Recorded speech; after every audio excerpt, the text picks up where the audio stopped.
If you would like to earn CPE credit for listening to the show, visit earmarkcpe.com/FPA. Download the app, take a short quiz, and get your CPE certificate. Finally, if you enjoy listening to FP&A today, please go to your podcast platform of choice, click the subscribe button, and leave a rating and review of the show. And now, on to the show. From Data Rails, this is FP&A Today. Welcome to FP&A Today. I'm your host, Glenn Hopper. Today, we're excited to welcome Connagh Hopkins. Connagh is the head of business planning and reporting at Western Power, where she leads the FP&A function for one of Australia's largest electricity network operators. She brings more than 2 decades of experience across sectors including utilities, property development, not-for-profit, retail fuel, and media, both in the UK and Australia. Connagh is known for her focus on commercial strategy, cross-functional collaboration, and building high-performance finance teams. Connagh, welcome to the show. Thank you, Glenn. Great to be here. Yeah, we were saying before the show, we're on complete opposite ends of the clock right now. So 7 p.m. in central U.S. and 8 a.m., I guess, in Perth now? Yeah, very chilly Perth as well. It's cold. That's true. So we're opposite ends of the globe and or of the clock and the calendar. Yep. Yeah, it's about 95 degrees Fahrenheit here right now. So I don't know what that is in Celsius because American. You know? It's in the 30s. Well, it's 3 degrees Celsius here. So okay, wow. Figure that one out. I can figure that one out because I know 0 degrees Celsius. Well, I guess let's dive in here. Let's start with your story.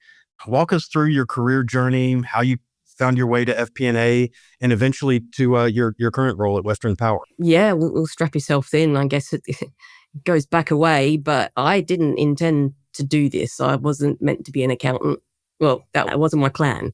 My plan was actually to be a graphic designer when I left school. But yeah, my linear, it wouldn't be linear, my approach to this.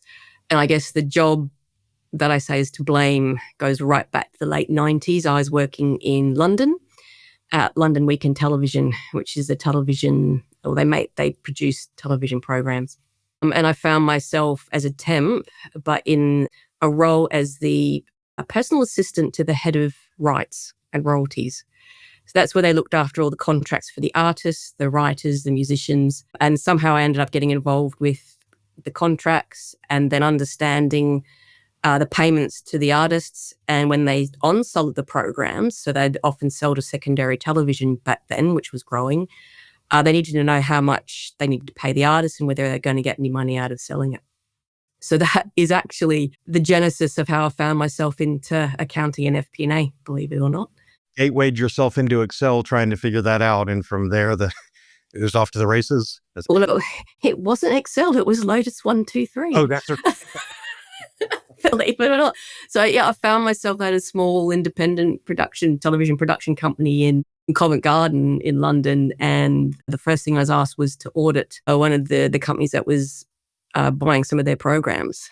They felt that they weren't getting all the royalties. So I had a big file locked in front of me with all of the contracts and said, figure it out. And that's when I kind of realized I needed something to track it all. And then at that time, they had a little program that was getting a lot of attention. It was Who Wants to Be a Millionaire? So they owned the rights to that and they were starting to broadcast and sell it across the world. And there was me, the royalty accountant, in inverted commas, trying to track all the sales in what became 50 countries. And it wasn't just the program, they licensed everything. Games, board games, tie-ins, chocolate games, books, you name it, they licensed it. So it was a great introduction into royalties and not just the IP, it was music as well, but all driven by Lotus 123. And then obviously because they were growing a lot, they branched out and created another arm, which was their international arm, which I went into, and they employed someone to help me out. And she was a management accountant. And that was Janet Oakes. And she was probably my first mentor and encouraged me to get qualified. She said, you're doing the job, but particularly in the UK at the time, unless you're qualified, your salary was very capped. So I chose CIMA, the Chartered Institute of Management Accountants. And I think the reason for that is I looked at all of them, the CA and the ACCA, and the real financial accounting and the accounting standards and auditing didn't really appeal to me. It was what I was doing with Janet, which was working in the business and understanding where the money was coming from and what it meant next. And her knowledge of and her prior work, she'd worked at Sega Games, and she brought a lot of that knowledge into the business. And when our marketing and salespeople were projecting all these crazy sales of PC games and they were getting really excited because it was going so gangbusters, she actually was able to condition them a little bit and said, that's not how PC markets work. That's not how the PC game market works. The first one's always big, the second one not so big, third one very small sales. And it gave me that insight into what this job could do as far as you've got the knowledge, you know the business and you know the industry, you can help and advise. That's what I liked about it. So that's what I suppose encouraged me to get qualified, but also chose the more management accounting business, commerce support. And that's the FP&A angle as well, as I understand it. So yeah, that fast forward from there, because this could take forever. I ended up back in Australia in Darwin, in Northern Territory, running my parents' real estate business. So I was a registered agent for a bit. We sold that, rolled that into their superannuation and their pension. I then worked for the Red Cross in the Northern Territory division as finance and administration manager. Worked for, also in Darwin, a cartage or fuel cartage organisation. That's big trucks carting petrol around the States. And then we relocated to Perth. I spent some time in a property development company as a project accountant, sort of financial controller as well. Moved back into fuel retail. I was a finance manager there for all the shops and the forecourt, the fuel sales and the forecourt sales. And then, found myself at Western Power, where I've been for the past 12 years. That's the potted history. And you've had roles in controllership and on the FP&A side. And I think those two obviously very complementary to each other and probably gives you great insight sort of being on both sides of it. But now, as I know you've had several roles at Western, but what does your position look like today? How's your FP&A team structured and where now is most of your time and energy focused? Yeah, the team is growing. We've got about 65 people, 65 positions. My function is part of the broader finance and regulatory business unit in Western Power. So we've got 4 functions that report through to the CFO. So it's the finance and revenue, which is the more traditional corporate finance, financial accounting, all of our billing and our revenues, our regulatory investment assurance function, because we're heavily regulated. And we've got our commercial and supply chain function. And then there's myself, and we're called business planning and reporting. But essentially, we've got 3 areas in my function, which is the partners. We call it the partners in performance. So your finance partnering arm, our business planning and analysis arm for all of our forecasting and looks after all the systems and end-to-end cost build estimations through to all the forecasting assumptions. And so I've got a team of estimators who are actually engineers in that team.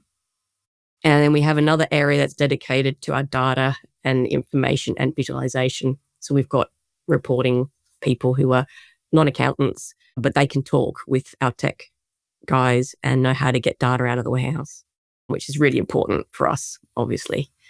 So we've got three areas, and that's broadly how it's structured at the moment. And I say at the moment because we have to keep figuring out what's the best way to do it. We're in an interesting situation because we're transmission. So we're a utility organization. We're transmission and distribution. So we're the poles and wires. And transmission, as it is across the world, is evolving a lot because of the changing generation or the type of electricity generation from traditional synchronous coal-fired gas, nuclear. We don't have nuclear, but a lot of countries do.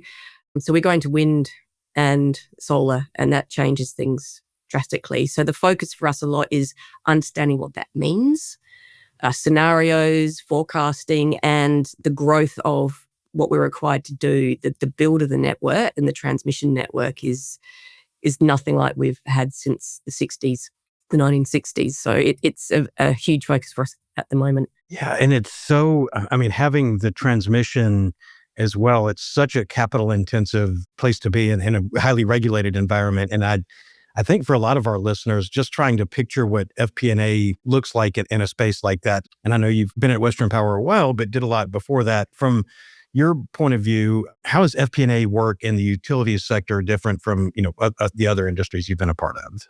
I don't think it's that much different. When I came to Western Power, it's actually for a 6-week contract. And it was to understand some estimates and why it was changing when they estimated the project and to the actual completion of the project. And that's basic variance analysis. You've got a plan, you've built up the cost basis, and it didn't turn out that way. Why?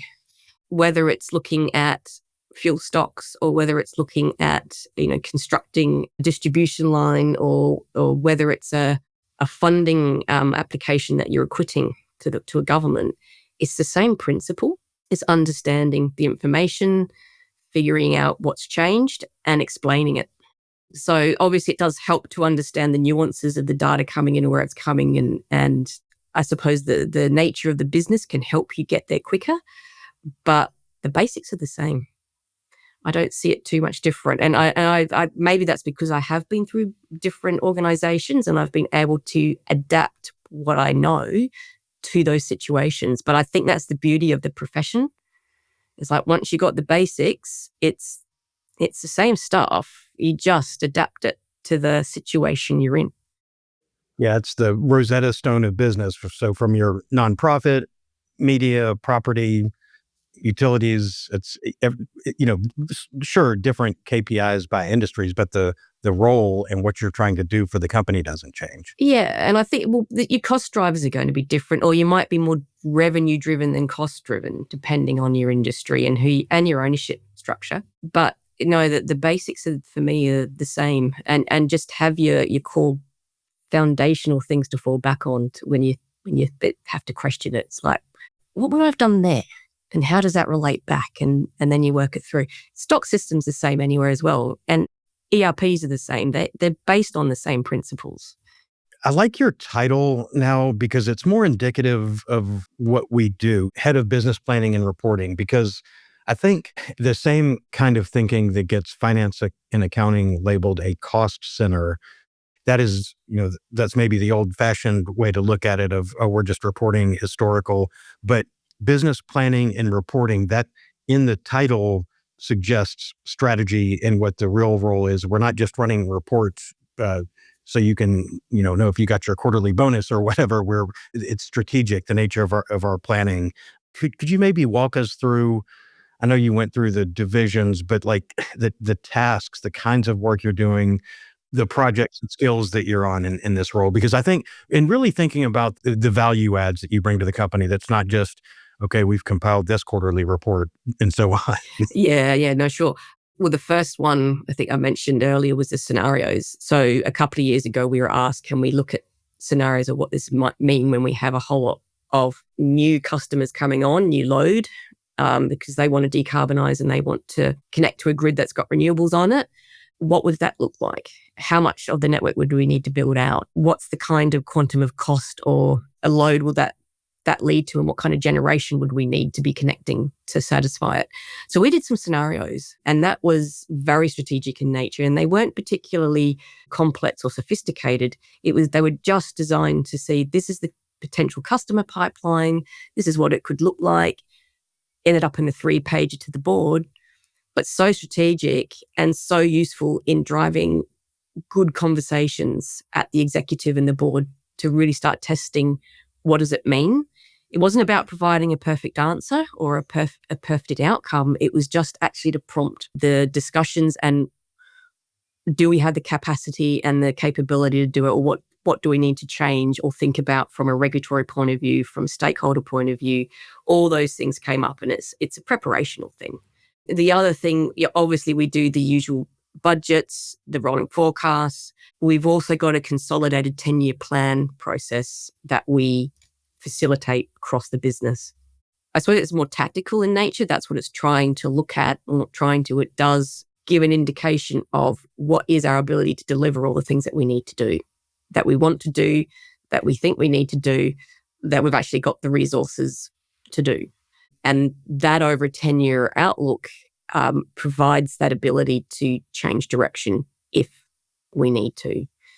But the really, really excellent benefit of that process is how we are able to bring a whole lot of different functions in the organization together, which in my experience, when I started it 5 years ago, when I inherited the process, that was so hard. Really, really difficult. Could talk about that one for a long time, but that's where our function and the planning. So we're not the network planners. We've got engineers who plan the capacity on the network, but we're the business planners. We bring it all together, including our property division, our IT division, and of course, all the support functions that go with it. So we're looking at that. And we do the strategic workforce plan as well now. A team have got all the assumptions for that. So it's a big thing, but it's a great thing to be part of, and the discussions that it kicks off.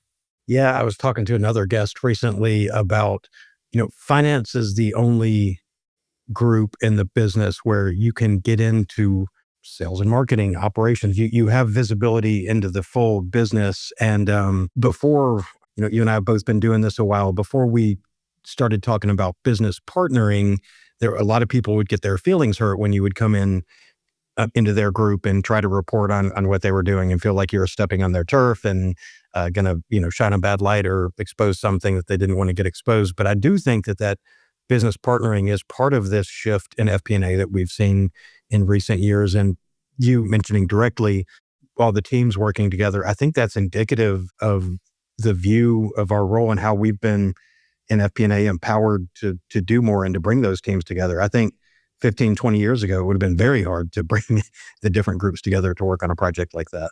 Yeah, it goes to a lot from my experience, where they do perceive you as the accountant, and why would you be doing this? Why are you coming out? Why are you interested in the capacity of the network? And, this is extra work for us. Why are you asking us this? And I think it's taken that long for them to see the benefit of it when you see it together and the conversations that it's driving. And it is collaboration. Is it perfect? Nope. It's an ongoing thing. Yep. But we're in a much better place than we've been as far as understanding if you need that asset management strategy to come to fruition, how are we going to deliver it? There's actually a joined up view of it forming, which is gold. And I think, and the other thing, thinking about scenario planning and a 10-year plan, since you mentioned earlier how much the industry is changing from fossil fuels to renewable and different storage and distribution and all that around it, it's got to be an interesting time to be planning for that. And I guess the shift has been happening for a while, but if there's, you try to put a date of we're going to reach X amount of energy created by alternative or whatever, whatever those goals are, there are so many unknowns in that forecast. In what you're doing and what everyone does in FP&A, it often involves navigating incomplete data, shifting expectations, just like what you were going through. I wonder if with this, how you approach that and how you, I'm just picturing your drivers and assumptions tabs in your spreadsheets, how much those might change as you're going through and building out these long range models. They change a lot. I think what's impacted us the most is the inflation. It impacted everyone, but I think in this industry, we've got a different type of structural inflation that's occurring because everyone's doing it at the same time. So we've created a shortage of people, really. The electrical engineers are in such huge demand. Construction people, the steel, the transformers, all of the kit that goes with it, everybody wants at once. And in Western Australia, we're kind of isolated. We're the most isolated city in the world where we are. Getting those resources to come over and develop those markets in the state is a bit of a challenge as well. And we're not interconnected as a grid. I should have mentioned that the Southwest system, we're islanded.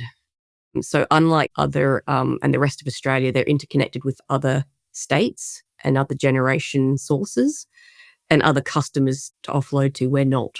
So that adds another challenge. So you're right. The assumptions underneath it, which our team own when we build it out, are really important, and they do get questioned quite a bit, particularly on the cost inflation part of it. and trying to manage that. Our unit rates and our estimations have never been under so much scrutiny from the business, which is a good thing, but it can be a little bit, it's difficult sometimes to keep up with the demand of requests and asks for why has this changed and how are we going to build in the contingency for what may or may not happen. Yeah. FP&A Today is brought to you by DataRails, the world's #1 FP&A solution. DataRails is the artificial intelligence-powered financial planning and analysis platform built for Excel users. That's right, you can stay in Excel. But instead of facing hell for every budget, month-end close, or forecast, you can enjoy a paradise of data consolidation, advanced visualization, reporting, and AI capabilities. Plus, game-changing insights giving you instant answers and your story created in seconds. Find out why more than 1,000 finance teams use DataRails to uncover their company's real story. Don't replace Excel, embrace Excel. Learn more at datarails.com. In all of that, too, and being in the isolated part of the world, too, so you're leading this team in a very complex organization with a lot of variables and a lot of change, and you're doing the business partnering, you're getting the company to collaborate across functions. What doesn't kill you makes you stronger, maybe. But I'm wondering, what have you learned about building a strong FP&A function that balances, the technical skills and the business partnership and having the right team that can, because you mentioned with the 3 functions that you have, some of them, there's maybe not a lot of crossover in what they're doing. How do you balance and structure the team and get everybody working together? It's an ongoing process, call it. We did a change to the structure a bit about 12 months ago to realign the skill sets for a couple of reasons. We felt that we just weren't adding enough value as we could with the skills we had. We were getting a bit of crossover and overlap within the teams, particularly with the analysis. And then I actually started getting little silos within the function as well, because you get the data analysts who thought that this is the most important thing. We've got an operational request and this is really important for the field. They need to understand their productivity and efficiency. We're going to focus here on this one. And then you'd get partners saying, no, I need to go out and work with these people. Whereas if they actually came together, they'd get a much better result. So I started looking at, well, how should I set this up? And I looked at mini centers of excellence within the function. So let's put all of the partnering skill set together. Let's put all of the analysis and financial planning type skill set together with the estimations and our standard costing, and then the data experts together.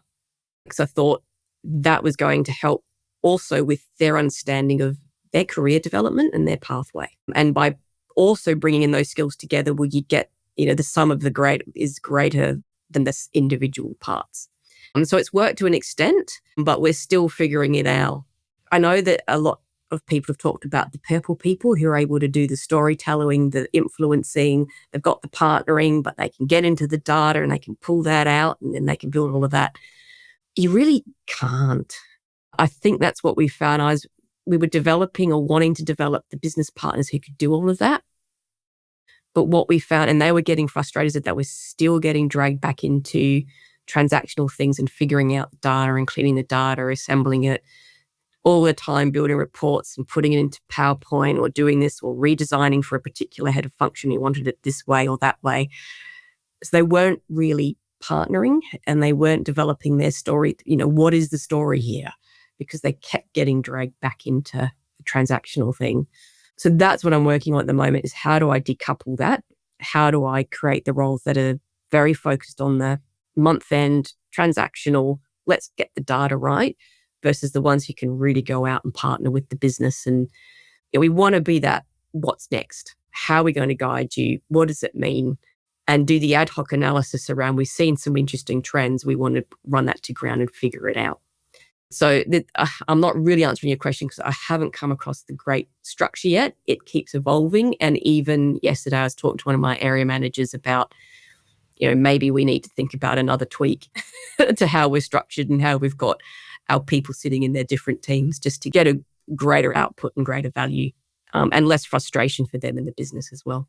Yeah. And I think you're spot on with it's the rare unicorn that has every component that we need to do in FP&A. And then I think another thing we see a lot is just because you're great at forecasting and modeling or storytelling or any component of it, doesn't mean you're going to be great at managing people to do that, and sort of having to, it's a big ask to, having gone through and do all the individual contributor principal type components, and then, okay, now lead a team to do it. And I know you've done a lot of education and program around it. Yeah, you served as a CPA WA committee member, and you did the GAICD program. And I'm wondering how those experiences maybe influenced your leadership style and sort of your approach to strategic planning and thinking about organizing the team and doing this more long-term planning and focus as well.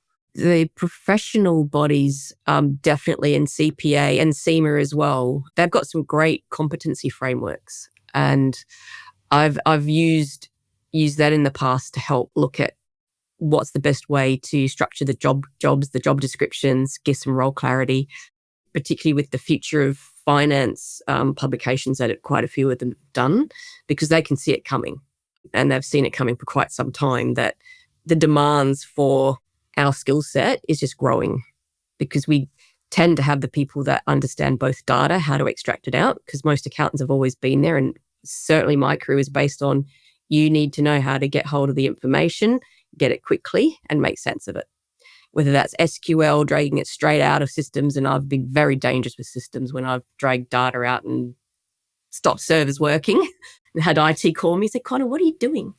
It's like, one misplaced comma and it's yeah. So from a leadership point of view, yes, that they've helped me, because they've made me think strategically about what's the best way to do this. And there's no right or wrong way, but it's helped test it out and get access to other networks and people where you can test out your thought processes as well.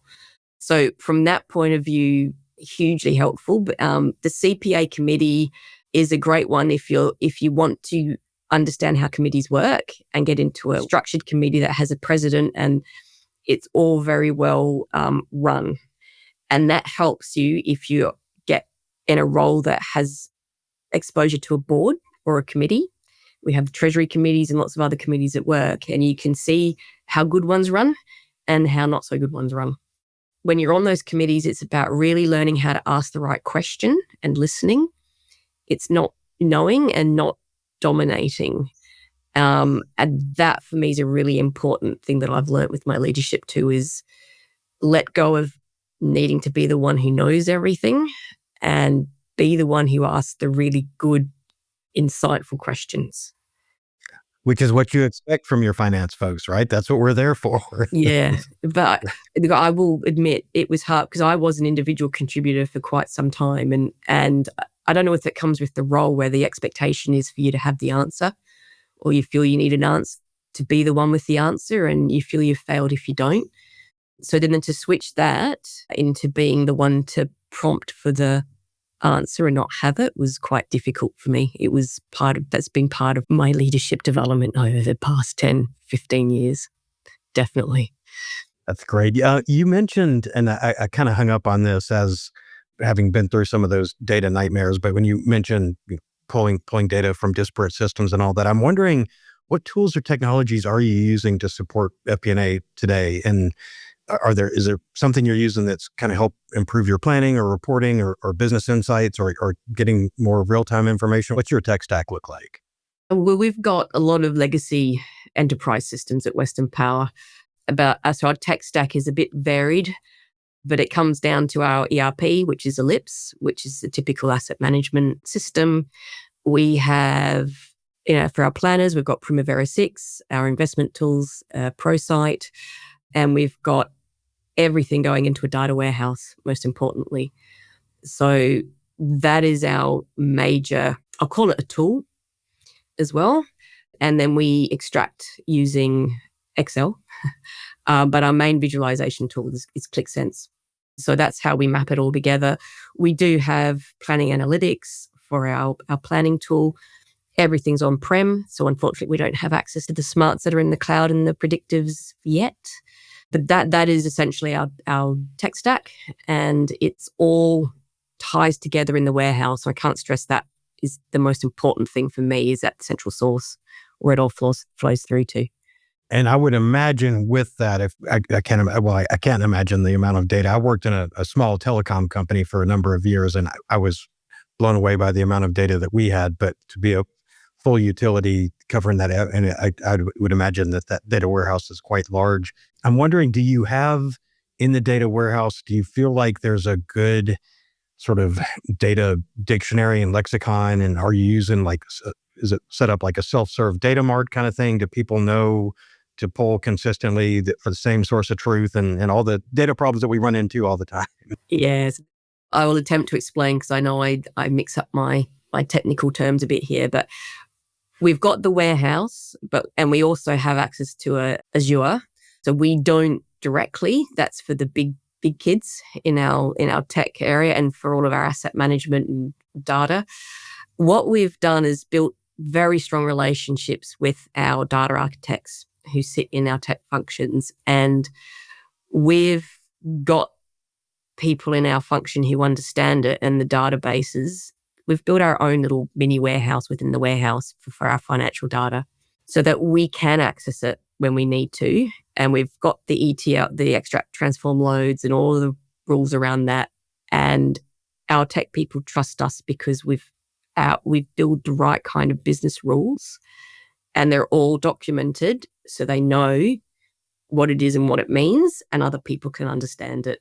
There is a glossary and we've got all the data governance and everything that's run by our tech functions, which we work with them on as well. So we've got experts who will have an opinion and they feed it back. But it is structured and there is some science and methodology behind it. Having said that, I know it's not perfect and it has grown so much over the years that things fall over and break, and we only had it this month where something didn't build properly and one of our main tools didn't work. But it was one of my team that helped fix it. But yeah, we do have that. Do we still have issues with incomplete data, misinterpretations? Yes, we do. Yeah. I've yet to meet a company that, if they were being honest, wouldn't say the exact same thing. I mean, it doesn't matter how big the team is or how mature the company is or how long they've been working on it. It's just, I think that's the amount of data and how much change there's been in the different types of data from structured, unstructured, coming in so many ways. It's such a moving target. It keeps a lot of people employed, I guess, but I've never known anyone to say, yep, we got everything locked down. Our data is perfectly set up and no questions, no issue. Yeah, it's constantly changing. And like you said, there's new stuff coming in all the time. What I would say, and something I've really learned in this role, and it could be the size of the organization, is the importance we play in helping that data get better. So by visualizing it, bringing it out, by trying to interpret it, that's the first start of actually getting to the cause of why you might have incomplete data or issues at the start. Because it's the process, that data is only as good as the processes in the business that are supporting it. So if the processes aren't working quite well or if it's broken, then you're going to get incomplete information. So one of the really important roles of I believe FP&A is to actually be the ones who flag it, but also help their partners in the business understand how to fix it. Yeah, I love that. I have to ask because I ask all my guests just because it's really interesting to see the way different industries and different companies and different size companies are all dealing with this. But of course, everybody's talking about AI and automation in finance. And as you were walking through the legacy systems that you're using, it sounds like you guys have a great data program, but I'm wondering what you guys are doing right now, if anything, on AI and automation and what sort of the zeitgeist around it is. Are there any AI tools that you're using, or is there a digital transformation wing that's looking at doing stuff with AI? Yeah, it's exciting actually that we do. We've just started a pilot of Copilot within the organization. I'm on the AI Governance Council, and we've just had our second meeting.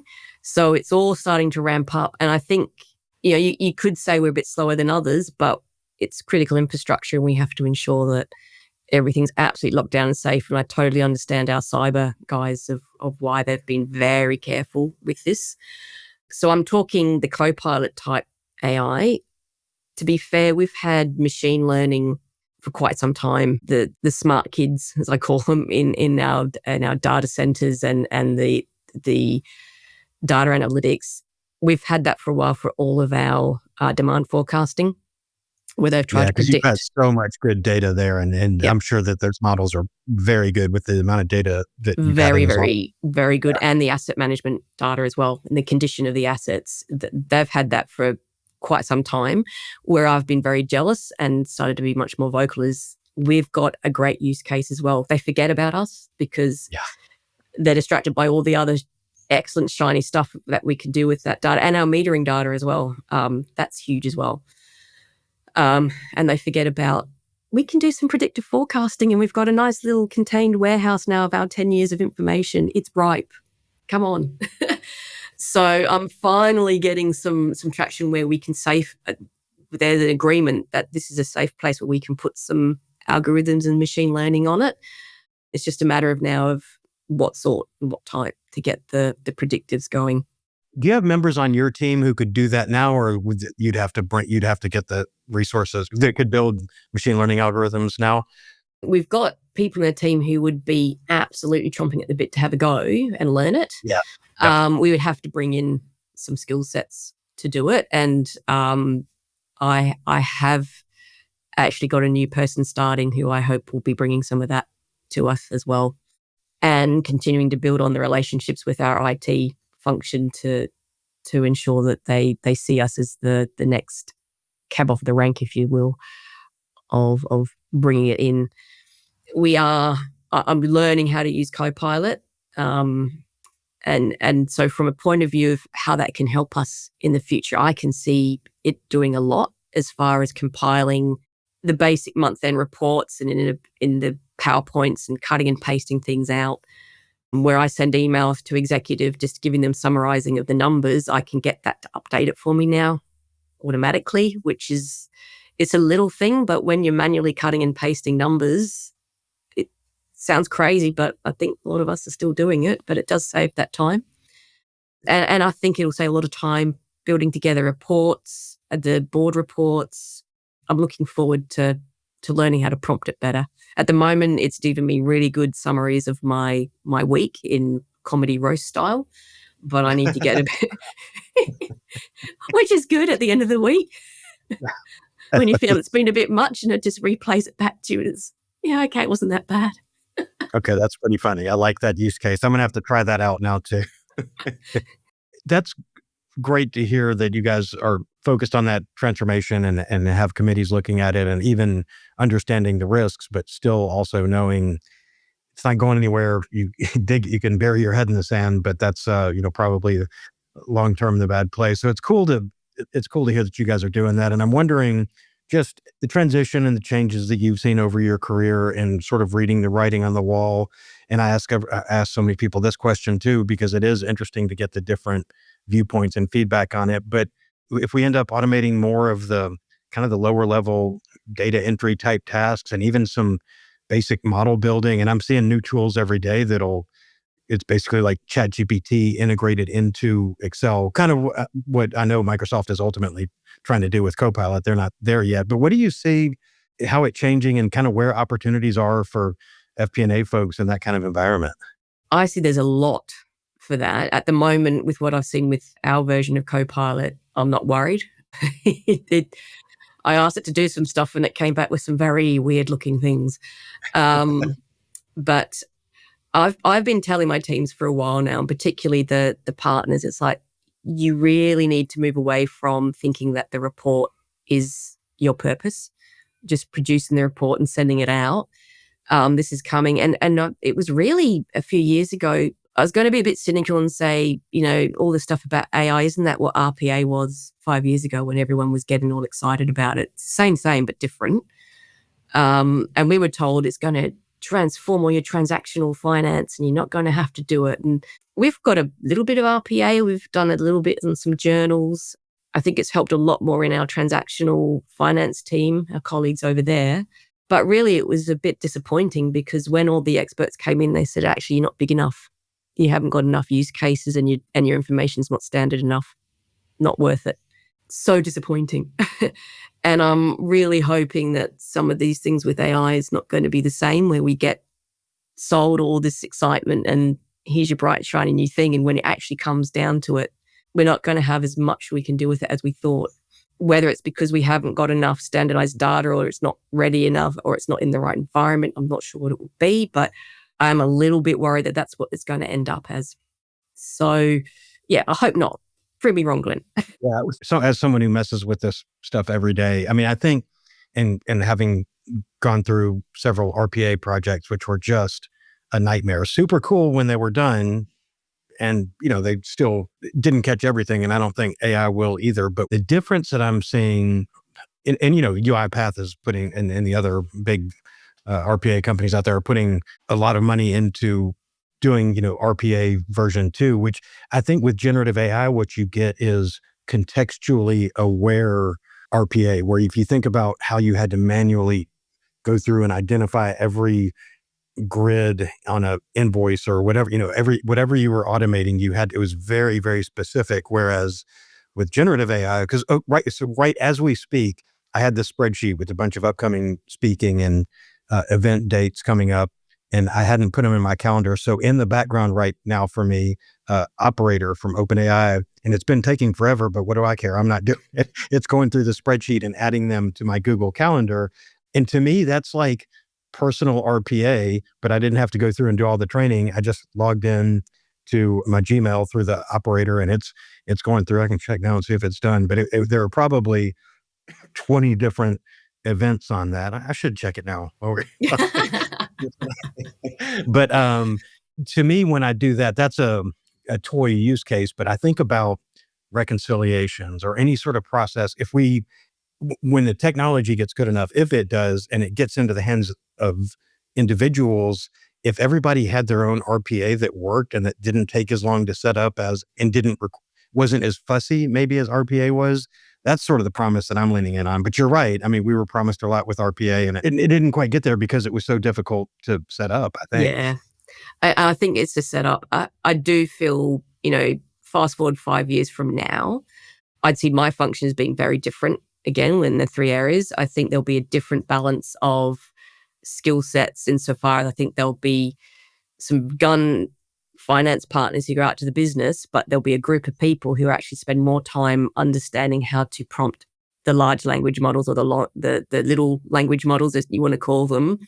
And their skills will be learning how to do that as an expertise, rather than the journals and the transactional accounting. There will be a different job description, if you will, sitting in there doing that. And that's kind of what we thought would happen with the RPA people. So we'd have people who were just sitting there managing the bots, tweaking the bots. And when the structure of the business changes and all that responsibility code changes, they're going in to change the code to make sure it knows what it's doing. I think that's what it's going to be in the future, is people who are experts at prompting the generative models. Yeah. And okay, now is a great time for your public service announcement. So thinking about that and seeing the changes that you've made and kind of reading the writing on the wall, and maybe you have some junior members on your team that this would apply to, but if someone were just starting out in FP&A today and thinking about where we're going to be, if we hit this promised land, where we're going to be with automation and so much of that lower level work being done, what skills or habits do you think that someone in their early career, because even if it doesn't happen in 5 years, even if it doesn't happen in 10 years, if you're just starting out looking 20 years down the road, what does an FP&A job look like then? So if you're advising someone, a junior person on your team or one of our listeners, what do you tell them to focus on and get really good at? I know you just said the prompting, but outside of that, the true finance function that's going to survive when all the cool model building and all that stuff that we did goes away. I think we're going to have a real shortage of people who actually know the basics of accounting and double entry and how it works through systems. So I say learn the basics, know that really, really well, and understand how the data flows through the systems. If you know that and you conquer that, you'll be the one who is fixing all the bots and all the models that have gone wrong, and you will be in great demand. That's my prediction, Glenn, is that we people are going to get so used to just asking for things and just it appearing that we're going to lose people who've had to think through how did it get there in the first place. It's a concern of mine, actually. I really, truly believe we're losing, and I'm starting to see it come through now, that people don't understand how the data got there in the first place. And if you don't understand that, I'm worried you don't know whether it's going to be right or wrong. That's such an interesting way to look at it too, because I think if you picture classical accountant paper ledger going through doing your debits and credits as you work through and make the entry, who cares where the data goes? But that's not the world we live in, obviously, and that's the oldest man or the most old man thing I think I've said in a year. But but it's not. Oh, that's someone else's problem. I just make the entries. Well, I think the entries are going to be automated, but understanding that data universe and what can happen with it and where to go for it, I think you're spot on there. That is going to be very important. And I keep telling people, learn data science. You don't have to be a machine learning engineer because you're going to be able to do that, have generative AI write the code for you. But if you understand sort of the, proper regression that you can do with machine learning or clustering or classification and sort of understand how the models work and understand some basic data science principles, you're going to know how to interact with the models. And if you understand that data flow and how to interact and what to ask for, and you have the domain expertise of accounting, then that's what's valuable. Yeah, if I was starting out now, that's what I'd be learning as well. I sort of probably too late to really get into the Python and proper SQL. I know enough to be dangerous, but not and enough to, it's a bit like macros in Excel. I could read enough to know where the mistake was, but don't ask me to write it from scratch. Yeah. I agree. I think that's something that you need to have that in your toolkit. Definitely. All right, we're to everybody's favorite part of the show where we have our final two boilerplate questions for everyone. And the first one, I don't know how this showed up, but we ask everybody, so I'm going to throw it out there. I know how the second one showed up, and it is my favorite, but the first one, and I think we spent so much time talking about all the professional stuff and what we're doing that we do try to humanize it at the end. So what is something that not many people know about you? Probably the reason why I was in London all those years ago is that I was determined to be a sound engineer. So my first career was actually as a sound engineer. I worked in recording studios in the sort of between 93 and 97. So yeah, I was deep in the sound studios of London. Oh, very cool. That had to be a cool scene too. Yeah, it was actually. Yeah. Very long hours, very bad pay, which is what spun me out of it. Yeah, it was very impacted by technology. We're talking about technology now for finance professionals. Music and that was hit very quickly, and studios went out of business because, well, as you know, that I've got my phone here somewhere. There it is. Everything that was in those studios sits in here now. It's crazy. Yep. All right. Now, everybody's favorite question. What is your favorite Excel function and why? Not sure if it's a function, but it's the first thing I always put in my shortcuts toolbar. Select visible cells. Yes. Okay. I get that. When you're sorting and filtering and you need to move it around. Yep. I totally get that. Yeah. Yeah, it's probably tells my vintage, and there's probably much better ways of doing it now. But I've made a lot of friends telling them about that button because of when you're filtering and cleaning your data, and it used to overwrite if everything of your hidden cells, but that one stops at overwriting everything. So yeah, that was my favorite. Perfect.